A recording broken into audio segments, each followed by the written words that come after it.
4/7/2025 રોજ જિલ્લા મહિલા અને બાળ અધિકારીની કચેરી દ્વારા ભિલોડા તાલુકાની ITI કોલેજ ખાતે બેટી બચાઓ બેટી પઢાઓ યોજના અંતર્ગત ફાઇનાન્શિયલ લિટરેસી સેમિનાર યોજાયો। તારીખ 4/7/2025 રોજ જિલ્લા મહિલા અને બાળ અધિકારીની કચેરી દ્વારા ભિલોડા તાલુકાના ITI કોલેજ ખાતે બેટી બચાઓ બેટી પઢાઓ યોજના અંતર્ગત ફાઇનાન્શિયલ લિટરેસી સેમિનાર કરવામાં આવ્યું।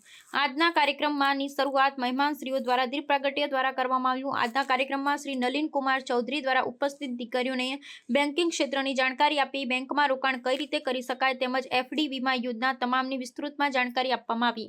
તેમજ જિલ્લા બાળ સુરક્ષા એકમના શ્રી અલ્પેશભાઈ સિંબલિયા દ્વારા કાળજી અને રક્ષણ હેઠળના બાળકો માટે સમાજ સુરક્ષા કચેરીની વિવિધ યોજનાઓ તેમજ બાળ સુરક્ષા એકમની કામગીરીની જાણકારી આપવામાં આવી। આજના કાર્યક્રમમાં જિલ્લા મહિલા બાળ કચેરીના જેન્ડર સ્પેશિયાલિસ્ટ અકરમભાઈ શેખ દ્વારા જિલ્લા મહિલા બાળ કચેરી હેઠળ ચાલતા 181 Abhayam Sakhi one stop centre police station બેઝરસ સ્પોર્ટ સેન્ટર અને VMK સેન્ટરના કાર્યક્ષેત્રની જાણકારી આપી મહિલા બાળ વિકાસ દ્વારા ચાલતી વિવિધ યોજનાઓ વિધવા સહાય યોજના ગંગા સ્વરૂપા પુનઃલગ્ન યોજના વહાલી દીકરી યોજના અને મહિલા સ્વાવલંબન યોજનાની જાણકારી આપી। ઉપરાંત સાયબર ક્રાઇમ પોલીસ સ્ટેશન મોડાસાના PSI શ્રી VV ચૌધરી સાહેબ દ્વારા સાયબર ક્રાઇમ કઈ રીતે થાય છે તેનાથી બચવાના ઉપાય તેમજ સોશિયલ મીડિયાનો સેફ ઉપયોગ કેવી રીતે કરી શકાય તેની જાણકારી આપી। આજના કાર્યક્રમમાં કોલેજના પ્રિન્સિપાલ શ્રી દીપક કુમાર રાઠોડ દ્વારા ઉપસ્થિત મહેમાનોનો આભાર વ્યક્ત કરવામાં આવ્યો।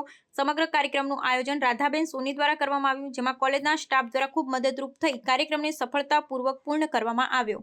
રિપોર્ટર જગદીશ પંડ્યા, મેઘરજ। આવા ન્યૂઝ જોવા માટે સાબર આવાઝ YouTube ચેનલને સબસ્ક્રાઇબ કરો અને લાઇક કરો જેથી હવે પછીના દરેક સમાચાર સબસ્ક્રાઇબ કરેલા હશે તેઓને નવા સમાચારની માહિતી મળી જશે।